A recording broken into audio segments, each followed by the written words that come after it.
నమస్తే vision news కు స్వాగతం। ఈనాటి వార్తలు పాత్రికేయులకు ఇండ్ల స్థలాల పంపిణీకి సంబంధించిన కమిటీ నిర్ణయాలను చెత్తబుట్టలో పడవేయడంతో పాత్రికేయులు నిరసన వ్యక్తం చేస్తున్నారు। కృష్ణా జిల్లా మచిలీపట్నంలో జరిగిన సమావేశంలో జిల్లా ఇన్ఛార్జి మంత్రి రోజా సంతకం చేసిన పత్రాలను సైతం చెత్తబుట్టలో పడవేయడంతో రెవెన్యూ అధికారుల తీరును పాత్రికేయులు విమర్శిస్తున్నారు। కృష్ణా జిల్లాలో 40 మందికి ఇళ్ల స్థలాలు ఇవ్వడానికి జాబితాను తయారు చేశారు। 40% సొమ్ము చెల్లించేలాగా తయారైన జాబితాను బుట్ట దాఖలా చేయడంతో జిల్లా పాత్రికేయులు అవాక్కయ్యారు। సమాచార శాఖ తీరును తప్పుబట్టారు। గోదావరి డెల్టా సిస్టమ్ పరిధిలో ఉమ్మడి తూర్పు గోదావరి, ఉమ్మడి పశ్చిమ గోదావరి జిల్లాల పరిధిలో రబీ పంట కాలానికి సాగునీటికి ఎటువంటి ఇబ్బంది లేదని chief engineering Godavari delta system R Satish Kumar మంగళవారం ఒక ప్రకటనలో తెలిపారు। గోదావరి నదిలో నీటి లభ్యత ప్రస్తుతం సమృద్ధిగా ఉందని, ఉభయ గోదావరి జిల్లాల పరిధిలో సాగునీటికి కానీ త్రాగునీటికి కానీ ఏ విధమైన ఇబ్బంది లేదని తెలిపారు। ఏ విధమైన ఇబ్బందులు ఎదురైనా అధికారులను సంప్రదించాలని తెలిపారు। చెక్ పోస్టులు 24 గంటలు సమర్థవంతంగా పనిచేయాలని సంబంధిత అధికారులను జిల్లా joint collector CV Praveen Aditya ఆదేశించారు। మంగళవారం భీమవరం మండలం లోసరి జాతీయ రహదారి దగ్గర సార్వత్రిక ఎన్నికల దృష్ట్యా ఏర్పాటు చేసిన చెక్ పోస్టును జిల్లా జాయింట్ కలెక్టర్ ఆకస్మిక తనిఖీ చేశారు। ఈ సందర్భంగా జిల్లా జాయింట్ కలెక్టర్ మాట్లాడుతూ నగదు, మద్యం, మాదక ద్రవ్యాలను వాహనాల్లో తరలించకుండా కట్టడి చేయాలని అన్నారు। చెక్ పోస్ట్ వద్ద భద్రత చర్యలు చేపట్టాలని, ప్రతి ద్విచక్ర వాహనాన్ని క్షుణ్ణంగా తనిఖీ చేయాలని పోలీసులను జిల్లా joint collector CV Praveen Aditya ఆదేశించారు। మంగళవారం జిల్లా collectorate integrated command control room అధికారులు, డిజిటల్ అసిస్టెంట్లతో జిల్లా కలెక్టర్ సమావేశాన్ని నిర్వహించారు। ఈ సందర్భంగా జిల్లా కలెక్టర్ మాట్లాడుతూ సాధారణ ఎన్నికల ప్రవర్తన నియమావళి అమలు, ఎన్నికల నివేదికల సమర్పణ, సిబిజిల్ సువిధయాన్, కంట్రోల్ రూమ్ నిర్వహణ తదితర అంశాలపై జిల్లా కలెక్టర్ దిశానిర్దేశం చేశారు। మోడల్ ప్రవర్తన నియమావళి, వ్యయ ఉల్లంఘన తదితర అంశాలను సిబిజిల్ యాప్ ద్వారా అందిన ఫిర్యాదుపై తక్షణం స్పందించాలని అన్నారు। ఎన్నికల ప్రక్రియలో భాగంగా ఎన్నికల కమిషన్కు రోజువారీ సమర్పించవలసిన నివేదికలు సకాలంలో సమర్పించేలాగా అధికారులు చర్యలు తీసుకోవాలని అన్నారు। షిఫ్ట్ల వారీగా 24 గంటలు అత్యంత బాధ్యతతో పనిచేయాలని అన్నారు। కంట్రోల్ రూమ్పై ఫిర్యాదులు రాకుండా అధికారులు, టెక్నికల్ సిబ్బంది సమన్వయంతో పనిచేయాలని జిల్లా కలెక్టర్ సుమిత్ కుమార్ అన్నారు। కార్యక్రమంలో జిల్లా రెవెన్యూ అధికారి జె ఉదయ Bhaskar Rao, trainee deputy collector, జిల్లా గృహ నిర్మాణ శాఖ పీడీ కానాల సంగీత్ మాధుర్, సంబంధిత జిల్లా అధికారులు, election superintendent C Durga Prasad, election deputy tahsildar M Sanyasi Rao, deputy తహసీల్దార్లు, సచివాలయ డిజిటల్ అసిస్టెంట్లు తదితరులు పాల్గొన్నారు। క్లాస్ కి బ్యానర్స్, పోస్టర్స్ ఇక్కడ శంకుస్థాపన చేశాము, ఇది మొత్తం కవర్ చేశాము। సచివాలయం సంబంధించి వెల్ఫేర్ బోర్డ్స్ తీసేసాము। ప్రైవేట్ పార్టీస్ ఫ్లెక్సీ ఉంటే అక్కడ కూడా నోటీస్ ఇచ్చాము। ఆ సర్టిఫికేట్ ఇవ్వాలి।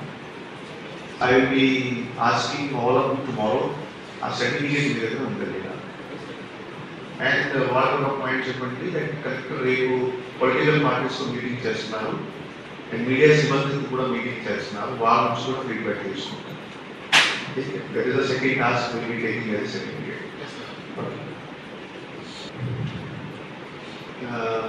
మనకి పొలిటికల్ క్యాంపెయినింగ్ స్టార్ట్ అవుతుంది। సో ఎన్కోర్ సిస్టంలో పర్మిషన్ మాడ్యూల్ ఉంది, ఆ పర్మిషన్ మాడ్యూల్ చెక్ చేయండి।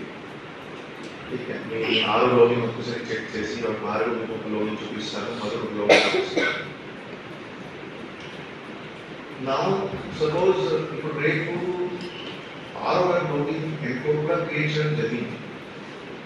దాంట్లో బ్రోకర్ మెనూలో పర్మిషన్ మాడ్యూల్ ఉంది, పర్మిషన్। తణుకు నియోజకవర్గంలో తెలుగుదేశం, జనసేన పార్టీల ఉమ్మడి అభ్యర్థి మాజీ శాసనసభ్యులు ఆర్మీ రాధాకృష్ణ తమ పార్టీ వారు టీడీపీలో చేరినట్లు చేస్తున్న ప్రచారాన్ని అత్తిలి మండల గుమ్మంపాడు గ్రామ వైఎస్ఆర్ కాంగ్రెస్ పార్టీ అధ్యక్షుడు నేలపాటి సుబ్బయ్య ఖండించారు। గుమ్మంపాడు గ్రామానికి గానీ వైఎస్ఆర్ కాంగ్రెస్ పార్టీకి గానీ సంబంధం లేని కొంతమంది వ్యక్తులకు తెలుగుదేశం పార్టీ కండువా వేసి గుమ్మంపాడు గ్రామ వైఎస్ఆర్ కాంగ్రెస్ పార్టీ నాయకులు తెలుగుదేశం పార్టీలో చేరారని తప్పుడు ప్రచారం చేయడం తగదని అన్నారు। వైఎస్ఆర్ కాంగ్రెస్ లో 4 ఏళ్ల క్రితం ఆపద్ధర్మ మంత్రి కారుమూరి వెంకట నాగేశ్వరరావు దళిత వర్గానికి చెందిన తనకు అవకాశం కల్పించారని, ఆ రోజు నుండి నేటి వరకు ప్రభుత్వ సంక్షేమ పథకాలను ప్రజలకు సేవ చేస్తున్నట్లు తెలిపారు। కార్యక్రమంలో వైఎస్ఆర్ కాంగ్రెస్ పార్టీ నాయకులు ఎంపీటీ సద్దంకి శ్రీనివాస్, ఉప సర్పంచ్ రావురి వెంకన్నబాబు, బూత్ కన్వీనర్ యాల సాధు సుందర్ సింగ్, ఉన్నమట్ల శ్రీనివాస్ తదితరులు పాల్గొన్నారు। సంక్షేమ పథకాలు అమలు చేసిన ముఖ్యమంత్రి జగన్ తిరిగి అధికారంలోకి వచ్చేలాగా సహకరించాలని రాష్ట్ర పౌర సరఫరాల శాఖ మంత్రి కారుమూరి వెంకట నాగేశ్వరరావు కోరారు. ఇరవరం మండల రేలంగి గ్రామంలో మండల వైసీపీ మహిళా అధ్యక్షురాలు మెట్ల కిరణమయ్య సమక్షంలో 100 మంది వైసీపీలో చేరారు. ఈ సందర్భంగా మంత్రి నాగేశ్వరరావు మాట్లాడుతూ చదువుకు అత్యంత ప్రాధాన్యత ఇచ్చిన ముఖ్యమంత్రి జగన్ మరిన్ని సంక్షేమ పథకాలు అమలు జరిగేందుకు తమ ప్రభుత్వాన్ని మరోసారి గెలిపించాలని కోరారు. సర్పంచ్ చెబ్రోడ్ స్వరాజ్యం, వడ్డి మార్కండేయులు, కసిరెడ్డి మహాలక్ష్మి, బుచ్చిబాబు, నడింపల్లి రామరాజు, మెట్ల డాడి, రాట్నాల రమణ, వీరమ్మలు పన్నీంద్ర, డిసిఎంఎస్ డైరెక్టర్ పెరిమెచ్చ సుబ్బరాజు, ఇరగరు మండల వైసీపీ అధ్యక్షుడు కొప్పిశెట్టి దుర్గాప్రసాద్ తదితరులు పాల్గొన్నారు.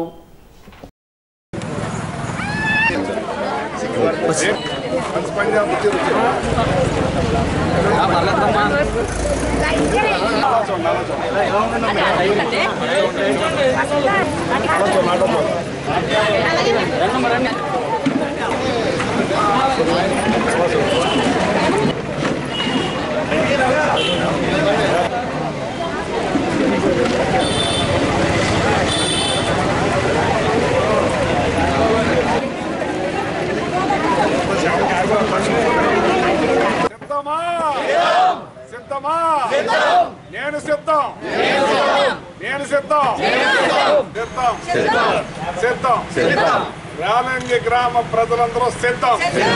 రోజు వైఎస్ఆర్ కుటుంబంలోకి అడిగిడుతున్న నా అక్కలు, చెల్లెళ్ళు, అన్నలు, తమ్ముళ్ళు అందరికీ కూడా స్వాగతం పలుకుతాం.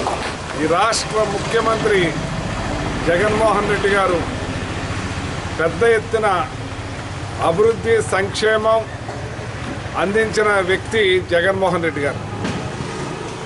ఇవాళ ఎన్ని రకాలుగా కూడా గతంలో ఏ ముఖ్యమంత్రి చేయని విధంగా ఈ రాష్ట్ర ముఖ్యమంత్రి అందరికీ కూడా అన్నీ అందించిన మనిషి, మంచి మనసున్న మనిషి జగన్మోహన్ రెడ్డి గారు. గతంలో చంద్రబాబు నాయుడు ముఖ్యమంత్రిగా ప్రమాణ స్వీకారం చేసి మా వాళ్ళకే చెయ్యండి, మా వాళ్ళనే చూసుకోండి అన్నాడు. ఇవాళ జగన్మోహన్ రెడ్డి గారు పార్టీలు చూడొద్దు, ప్రాంతాలు చూడొద్దు, కులాలు చూడొద్దు, నాకు ఓటేసిన వాళ్ళకి, ఈయన వాళ్ళకి నేను ముఖ్యమంత్రిని, అందరికీ చేయండి అన్నాడు. అందుకే ఈ గ్రామంలో అందరికీ అందినయా లేదా అని నేను అడుగుతున్నా. ఇవాళ మీ మహిళల గౌరవాన్ని పెంచాడు. మీరు గడప దాటకుండా, ఎవరిని కూడా అడగకుండా వాలంటరీ వ్యవస్థను తీసుకొచ్చి మీ ఇంటికే పంపించి అన్నీ చేసిన వ్యక్తి మీ ఇంట్లో బిడ్డ. ఇట్లా పెనవేసుకుపోయిన ముఖ్యమంత్రి ఒకే ఒక్కడు, ఎవరో జగన్మోహన్ రెడ్డి. నా అక్కలు, చెల్లెళ్ళు గడప దాటకుండా, దళారీ వ్యవస్థ లేకుండా, కమిషన్ లేకుండా మీ అకౌంట్లో పడేలా చేసి మిమ్మల్ని ఆర్థికంగా బలం అయ్యేలా చేసాడా లేదా? అది మీ బిడ్డ ప్రభుత్వం అని చెప్పి సందర్భంగా తెలియజేస్తున్నా. అటువంటి బిడ్డ ఖచ్చితంగా మీ ఓటుతో పాటు 10 మందికి తెలియజేసి 10 ఓట్లు వేసి ఆయన్ని నిలబెట్టుకునేలాగా ఈ నెలన్నర మీరు కష్టపడాలని చెప్పి నేను మనవి చేస్తున్నాను.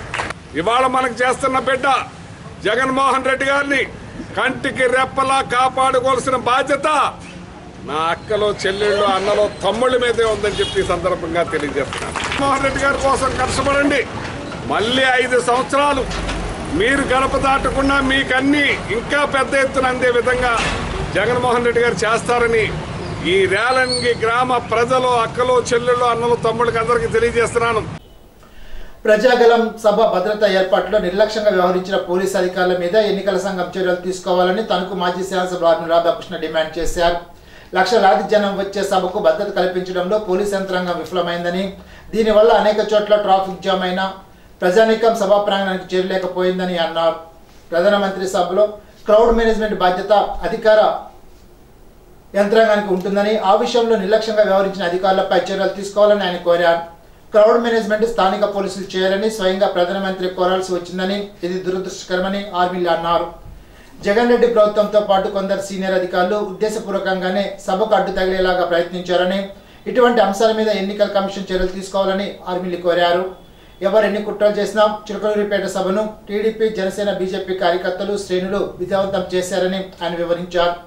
కార్యక్రమంలో తెలుగుదేశం పార్టీ, జనసేన పార్టీ నాయకులు, కార్యకర్తలు, అభిమానులు పాల్గొన్నారు.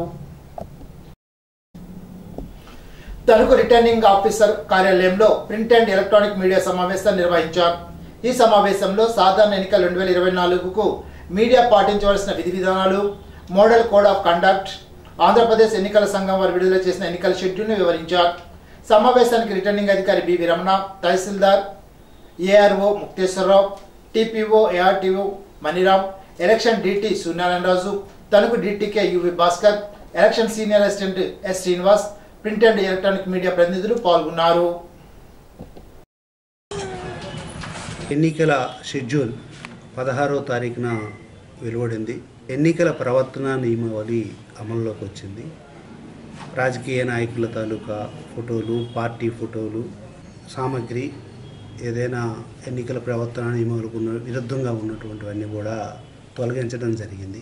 ఒక ర్యాలీ చేయాలన్నా లేదా ఒక మీటింగ్ పెట్టుకోవాలనుకున్నా లేదు ఇంకే కార్యక్రమం నిర్వహించుకోవాలనుకున్నా తప్పకుండా ఆర్ఓ గారి అనుమతి పొందాల్సి ఉంటుంది. ప్రైవేటు కార్యక్రమాలకి అనుమతి అవసరం ఉండదు. కానీ అక్కడ ఏ రకమైనటువంటి పోస్టర్స్ కానీ, రాజకీయ నాయకుల ఫోటోలు కానీ లేదా పార్టీ ఫోటోలు కానీ డైరెక్ట్లీ ఇండైరెక్ట్లీ చేయరాదు. ప్రవర్తనా నియమాలు ఎవరైనా ఉల్లంఘిస్తే వారి పట్ల చట్ట ప్రకారం చర్యలు తీసుకోవడం జరుగుతుంది.